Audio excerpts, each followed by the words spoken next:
Welcome to another episode of the Spiritual Investor Podcast. I'm traveling, so you can probably see a little bit of a different background, also a different energy, which I love because we're bringing our energy through all different ways, all different aspects, all within the structure of this that we call and see and experience as time.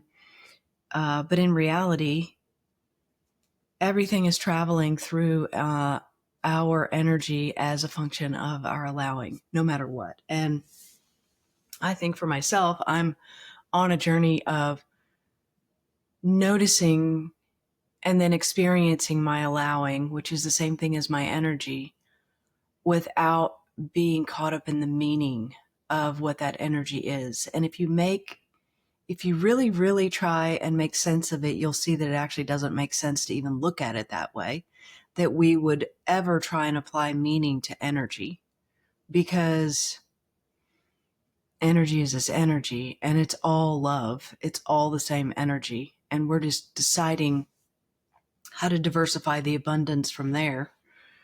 But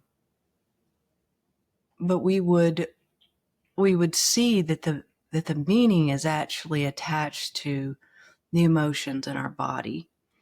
And this is something that I have been going on a deep, deep journey with, which is why I'm bringing it up here. And I'm bringing it up here as well because I'm seeing what a profound difference it's making in the mastermind members. The more I open and allow, the more I actually gain from the mastermind myself. And this last round, which just ended a few days ago, is, I would say, probably the biggest in my face mirror of my own blocks in allowing, which is the same thing as a money block. So your state of allowing, the diminishment of your state of allowing is the diminishment of your money that you're willing to let in, and your happiness as well. People, talk about self-love, and that's all great, but practicing self-love, you're only going to practice it. It's a glass ceiling. It's like you're going to bump into it at some point. And this last round of the mastermind, I was wrapping it up that, we'd been together for 12 weeks and every single one is the most powerful one we've ever led. This one, of course, falling in line with that as well. It was our biggest one and it was our most powerful one. And so at the end of it, we're just, it's almost like you can't even speak, and I said, thank you for the co-creation of this and how we were all new, and who we were. And then someone said, but Elizabeth, how do we thank you? And I thought to myself, because she unmuted, I thought to myself, well, you have thanked me because I see what has gone on in here. I feel the energetic difference in these humans, and I'm seeing the money flow through in their lives, and I'm seeing even just their demeanor when they show up on the calls is so different now than it was. But I said, you can do that now. And oh my God, just first of all, I would have missed that because I didn't ask. So I was looking at that. Secondly, hearing from a place of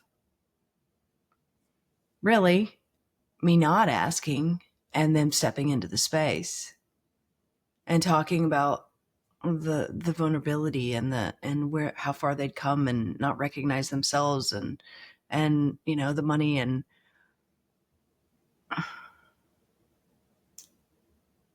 it was really emotional because each of them just unmuted and one after the other.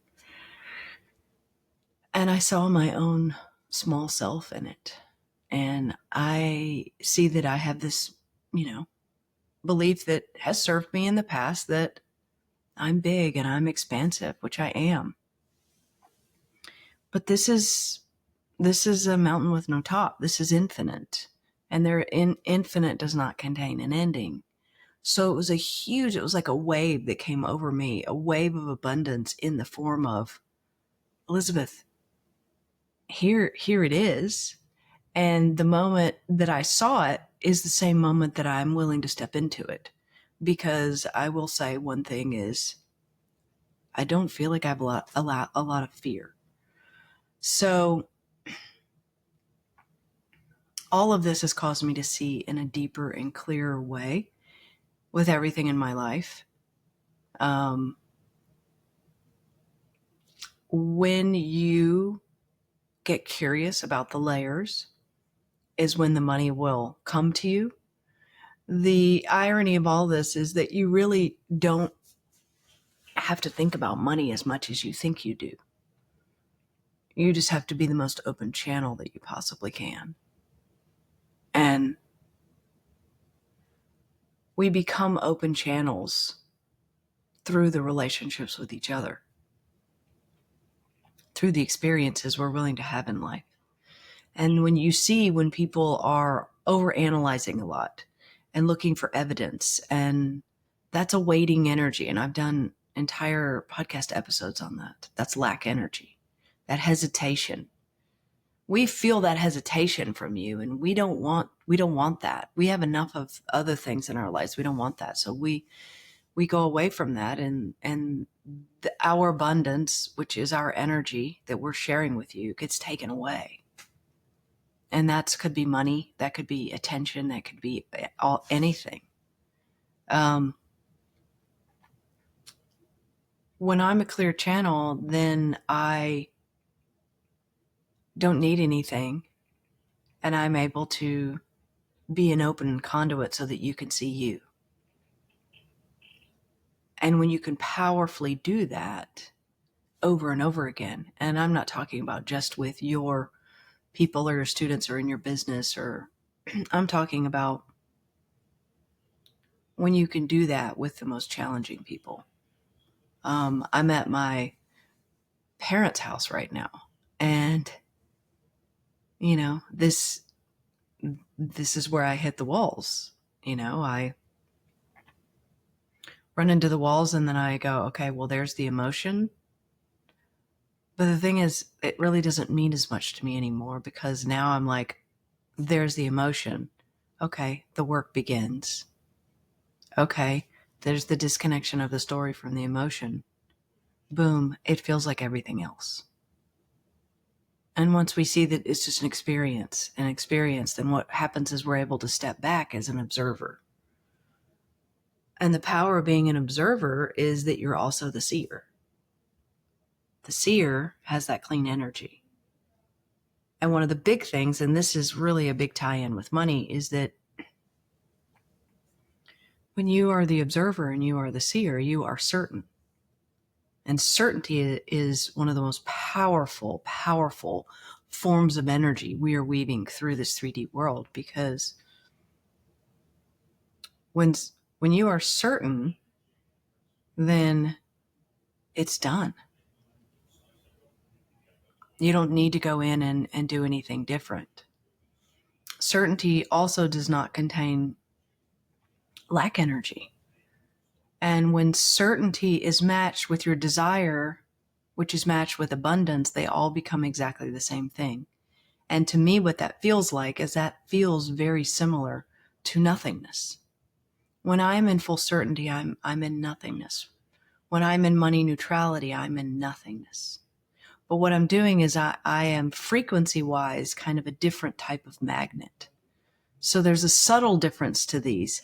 But as you start to master these different things, you're going to see that they're all the same thing. And when I go into a certain state of being in the mastermind, I'll just use it as an example because I think that I go into this state of being other areas, but what it feels like is it feels like an open space, but also a drawing in, because the energy is very, very, very grounded and internal. And I don't do that for me. I do that for them so that they can see them. And through the seeing, I feel the giddiness or the elation or the emotion, or I feel it all. all of it through them. And this gets elevated and sort of tantalized in a different way depending on the connection, the relationship, the type of relationship, whether it's a romantic, intimate relationship, whether it's a friendship, whether it's a guide-student type of relationship. And the lessons are all being delivered in varying degrees. And it is a function of vulnerability as well. And I do find that my lessons can be much more hard-hitting in an intimate relationship because you're allowing yourself to be seen in a different way. And I don't even just mean physically, I mean emotionally. And I think that, at least from, I went back and listened to some of what the people in the mastermind said at the end. And one of the things that they were saying is the level of vulnerability that the space provides. And I see how priceless if you can be either in a relationship or a structure where you're able to have that level of safety, which then it's like that's what calls in that vulnerability. And your desire also is part of it, because if you're going to be vulnerable, then you're going to desire to get beyond whatever you're being vulnerable about.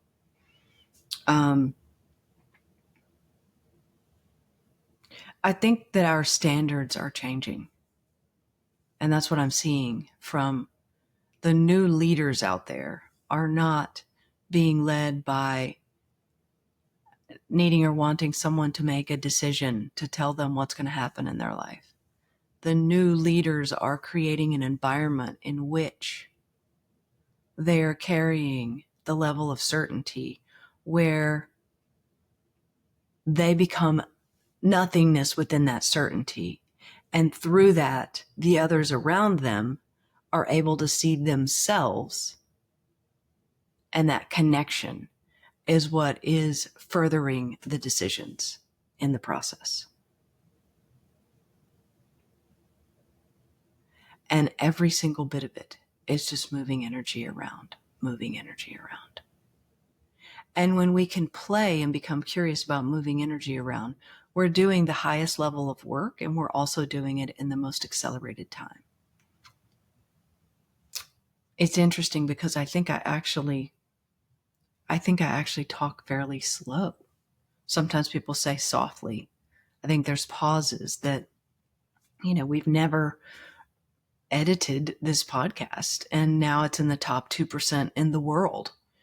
I've defied any advice or anything anyone has ever given me because I just want to connect with you. And whatever that looks like is what that looks like. And I don't need it to be in some kind of certain container. And so as we're moving through this and connecting more deeply within relationships, I think what's happening is there's an accelerated factor going on. And you're probably feeling it in your life too. It has nothing to do with time, though, even though it's occurring in time. And especially in retrospect, you can see it in time. I've got someone close in my life, and she calls me the Japanese bullet train. And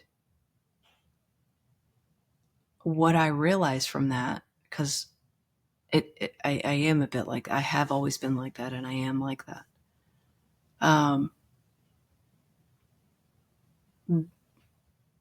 Momentum can be calm. Momentum can be grounded. It doesn't have anything to do with achieving something in a certain amount of time. It has to do with the power that you are able to bring, because you're able to move worlds in a nanosecond that you couldn't do in a lifetime if you were pretty much asleep.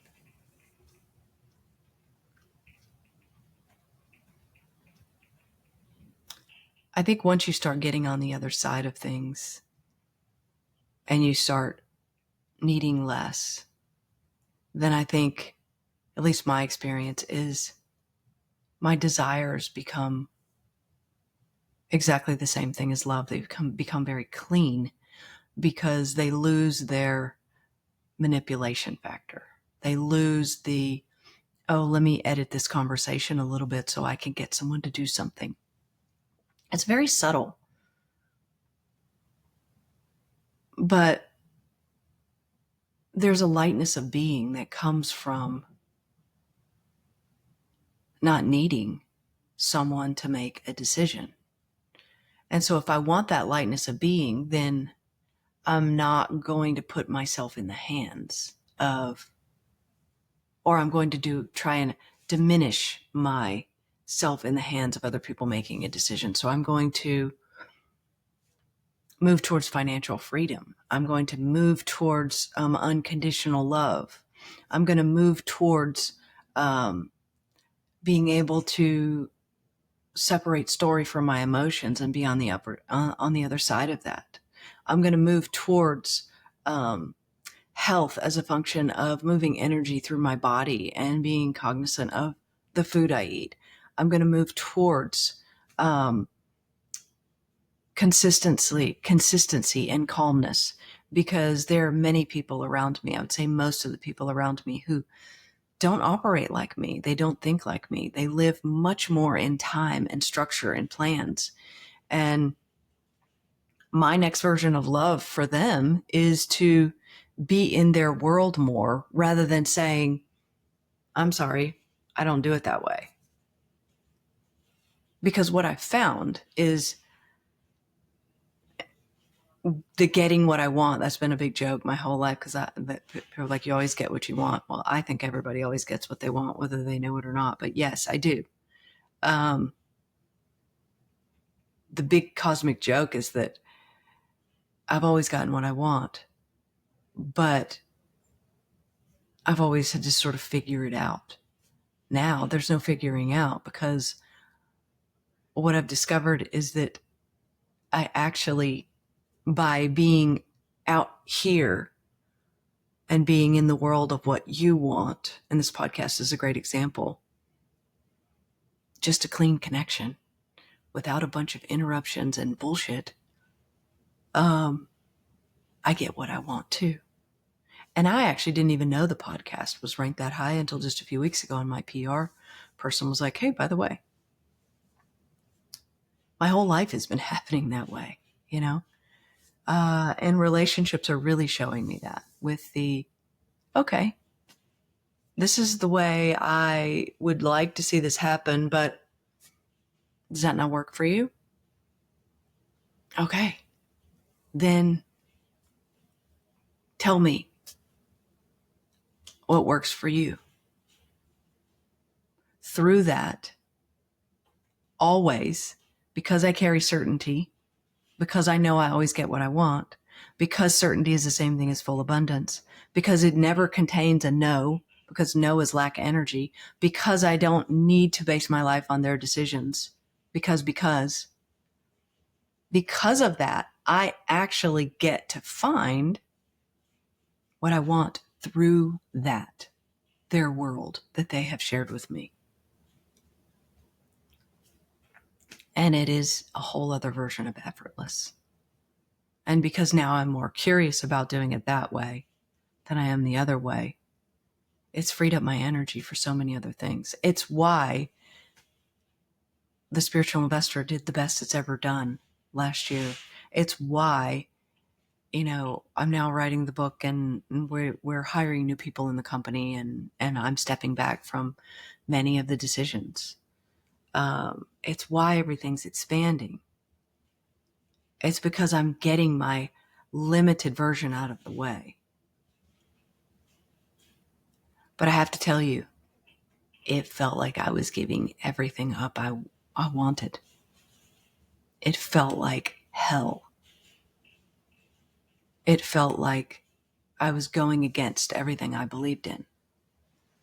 And that's because all of those things belonged to my ego. But because they were making me feel so good in life, I couldn't tell the difference. This is what will open the door to infinite money to you in 2026. This is what kicks the doors open to everything. Certainty, to the degree that when you walk in the room, you are so much power from a place of openness is what I mean. So much power in that others can see themselves clearly in you and through you. So much of that it's like they can't help but look up and see you when they see you. That's what I want for you. That's what I want for you, because from that level of happiness, which is effectively a frequency, all brand new will come to you. And even though you think you need the $10 million right now, you really don't. You need a portion of that represents the certainty that the 10 million is coming to you. And once you see that and you feel it and know it, then you can be certain about that amount that is a little bit more within your range, but without having a no in it. You still have the 10 million when you see that they're all one the same. And when you see that it comes to you with certainty and it has nothing to do with ones and zeros, which is money, which is just numbers, which is just an energetic concept. And you're so in tune and intuitive and deep that you really only need a few times of this playing in the world of certainty in order for you to be off to the races at it. So, whatever you're doing in 2026, don't have split energy. Get behind what you want with full power and forget the rest. Bring what you want through that. All right. Thanks for co-creating this with me. I'll see you on the next episode.